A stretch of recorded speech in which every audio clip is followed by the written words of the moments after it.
Hi everyone, hope you're doing well. This is a quick video to show you some of the processes that I've followed in setting up and servicing this Gibson Firebird from 2013, the left-handed model. My understanding is there's not many of these guitars out there available to people. They are quite rare and they were in small numbers around this period. And if you were to look for this model now, you'd be having to go to the custom shop for their offerings to see what they had available. It's got its blemishes, got its dings associated with being used and played on the road. But apart from that, structurally, it's sound and it looks like it just needs a bit of TLC and it'll be ready to go and ready to be gigged again. It's an interesting guitar because when you look at the serial number of this one, it on the headstock, it demonstrates a date of 2013. If you actually look at the serial number and go through any of the decoders online, or you start pulling the serial number apart in terms of what it actually says, it dates to December 2012. So as always, there's a little bit of flex in terms of serial numbers on guitars. I don't know how accurate they all really are, but yeah, a little bit of a discrepancy there. But however you cut it, it looks like it's an early run, falling into late 2012, early 2013. So looking forward to working on this, and I'll show you some of the processes that I've followed in the rest of the video. So getting started here, you can see that I'm taking the strings off the guitar. I've loosened the tuners to the reverse of the headstock with the Steinberger gearless tuners.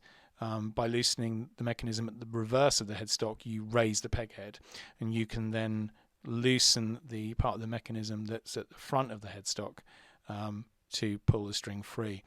I'm then using a very important set of blunt pliers to cut the strings halfway down.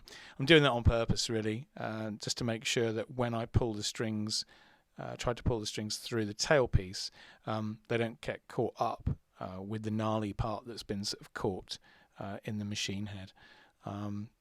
That way I avoid any sort of scratches on the body and keep the guitar in good condition. I'm also looking to try and tie them up so I don't drop them on the floor and stand on them. So we're on to the big cleanup now. We're using Music Nomad, the Guitar One polish and cleaner. And it's really, really good. It works on all different types of finish. It's safe to use and always works really, really well.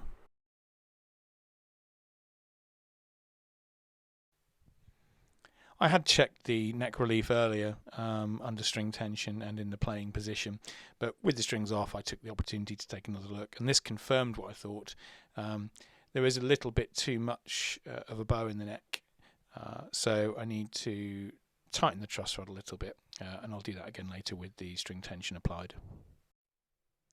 Following on from the clean of the body, I'm now starting work on the neck, and I'm looking to remove the tarnish and any of the grime from the fretboard. T-cut's really good for this. I've used it on all my guitars and all my frets over the years, and it's never caused a problem. Brings the frets up really, really nice and smooth. Really notice the difference when you're doing string bends, and it also does a good job of getting the gunk off the fretboard as well. I've also used ultrafine wire wool prior to that, but you can see how much it brings off on the rag in terms of the grime it removes. A lot of people get quite concerned about the use of wire wool or steel wool to clean the tarnish off frets or remove gunk from fretboards. Yeah, it's really effective on unfinished fretboards. I don't think you'd want to be using it to clean a finished fretboard, but for guitars like this, it's absolutely fine, as long as you're careful and you cover off the pickups to make sure that none of the filings can be collected by the magnets on the pickups or make their way into the electronics. It's a really good way of looking after your frets and your fretboard. So you know, as long as you're careful, absolutely fine. So I'm now going to be using some of the Monty's instrument food to condition the fretboard. I always find this stuff really, really good. When you compare it to a lot of the sort of traditional lemon oils that you can use for this job, the one thing I would say is that when I've used the lemon oils and things like that in the past, I always find that it seems to evaporate quite quickly. I don't know whether evaporate's the right word, but with this Monty's instrument food, it really does seem to last. It seems to have a really good impact on the wood, and it doesn't seem to disappear. You know, it doesn't seem to dry out in the same way that some of the other lemon oils that I've used in the past have done. So yeah, really recommend this.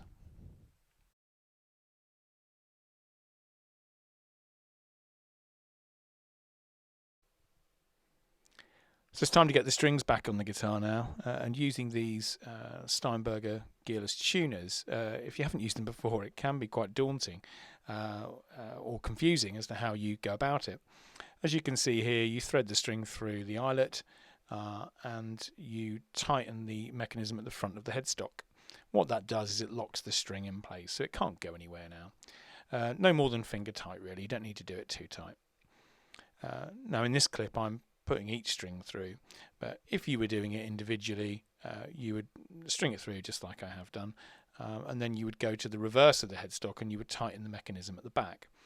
And what that would do is you would see the mechanism at the front of the headstock sink into the guitar, and then at that point you would hear it tuning to pitch.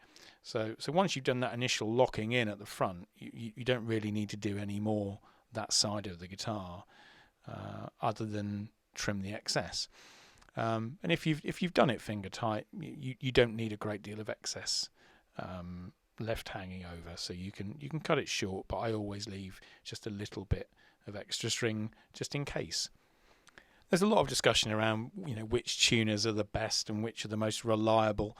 I've used guitars with all the different varieties over the years. I like all of them. I don't think I have a clear winner really. I think as long as you make sure that the restring itself is actually tidy, that all the winds, if there are winds, are closely knitted together, and you stretch the strings after you've installed them, I think more often than not you're going to get stable tuning, unless there are issues with the guitar at the nut or at any of the points where it comes into contact with the string, or if there is an issue with the tuning pegs themselves. I've recently done a video where I changed the tuning pegs on a Fender Jagstang, and that needed a new set for exactly that reason.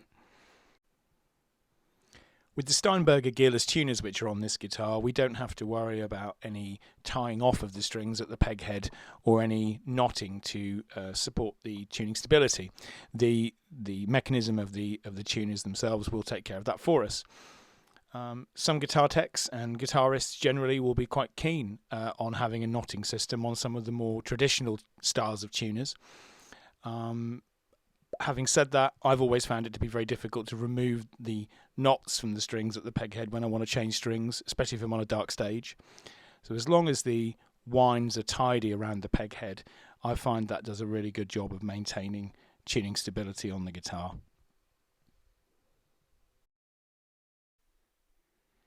Another thing that can aid tuning stability on the guitar is making sure that the nut slots are clean and there's no sort of debris or rough edges or anything that the string could get caught on as it passes through. I've used, prior to filming this, I've used nut files essentially, just to not with a view to removing any material from the nut slots, but just to make sure they're clean and make sure that they're sort of smooth for the string to sit on. And then I'm using the Monty's instrument food to lubricate the nut slot. You can use the instrument food on your guitar on any sort of points of friction, or anywhere where the string comes into contact. It's going to do a really good job of making sure that it can pass smoothly and fluidly. a word on the Monty's products, whether it be their pickups or whether it be the instrument food. It's exceptional stuff. I've had the privilege of fitting a few sets of their pickups, and I've heard a lot of their pickups, and I can only say that I'm incredibly impressed by everything I've seen and heard. I think that they're really top quality. No sponsorship, no endorsement, just an honest opinion of what I've seen of it. I think it's absolutely first class. So I'd wholeheartedly recommend it. If you get a chance to try any of it out, you won't be disappointed. So we're on to the last few adjustments now for this wonderful Firebird. As I mentioned earlier in the video, the neck has a little bit too much relief. So we're tightening the truss rod here to straighten it out a little bit and make the playing experience a little bit more comfortable for the owner. It will vary from guitar to guitar in terms of how much of a turn you need to put in the neck. That's not something we can be exacting on. That will vary. But in this case, a quarter of a turn is really all we needed. As a guide, the process for this, if you haven't done it before, a good guide for this, as a general sort of starting point, is to put a capo on at the first fret, and then once you've done that, press down at the last fret, and that will give you essentially turn your string into a straight edge, and then get a feeler gauge, a 0.10 feeler gauge, and try and fit that in between the bottom of the string and the top of the fret at the 8th fret, and if you can get that to fit in but not feel it sort of being impacted on by the string, you're in a pretty good place. I did try and film this, but unfortunately I can't get the camera to focus on it. But that's a process that you can follow as a starting point. After you've done a few guitars and you've done a few setups, you can kind of do it by sight and by feel. But it's always great to just have that sort of ability to check it if you wanted to. So we're at the point now where we're setting the string height. The neck's been adjusted already, as you will know from the previous clips. So I'm just giving you a bit of an idea here where we're looking at in terms of string height. So you can't see it great here because getting the camera to focus, but it looks, I'm reading there, just over 1.5 mil on the 12th fret on the high E. And on the low E, we're tracking at just 1.7, 1.75, I would say. Now, that's a starting point. When the owner comes to collect, I will adjust to taste. However, the other issue, while we're in this position with shaky cam, again, apologies, is the pickup heights. Now, Firebird guitars generally have a few issues with this, just trying to get a nice balance between the bridge and the neck pickups.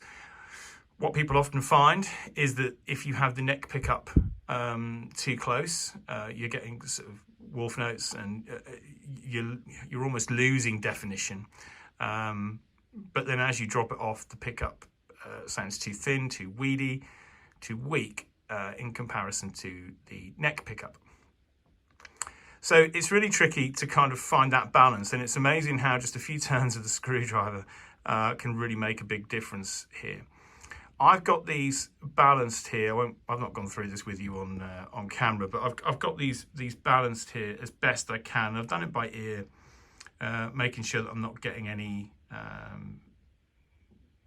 wolf notes or any unnecessary sounds out of the pickups, but there seems to be a good balance between neck and bridge in this position. I'm a firm believer in this regard that it really does vary from guitar to guitar, and according to the pickups that are in the instrument. I've played these. I've played this sort of back to back, neck pickup to bridge pickup, and vice versa, to try and make sure to my ear that it rings clear. And I think at the moment we're doing absolutely fine. Again, I will adjust this to taste when the owner arrives, and I'm hoping that he will be happy with what we've done. This is the last few bits on the setup and service of this wonderful Gibson Firebird. Just talking about intonation for a second, really. I get asked quite a lot about this, so I thought I'd just mention it. Yes, I know it's left-handed. I'm a right-handed guitar player. The idea, really, with intonation is that you're trying to make sure that you're playing tune up and down the neck. So the first thing you need to do is tune the guitar, make sure it's in tune. Once you've done that, do it again. So make sure that it's in tune, right? Be really, really clear about that from the outset. Once you've tuned it and checked it, fret the note at the 12th fret on each string individually. Now when you do that, what you're looking to do is make sure that the fretted note corresponds with the open note. Now if it does, brilliant, move on to the next string. If it doesn't, if the fretted note is flat, a bit of a mouthful, but if the fretted note is flat, you need to move the saddle forward, i.e. forward toward the headstock. If the note is sharp, you need to move it back toward the tailpiece. So I'm not going to do that on camera right now, but I will go ahead now and make sure I do that for each string, and then we will almost be ready to hand back to the owner and get some sound clips.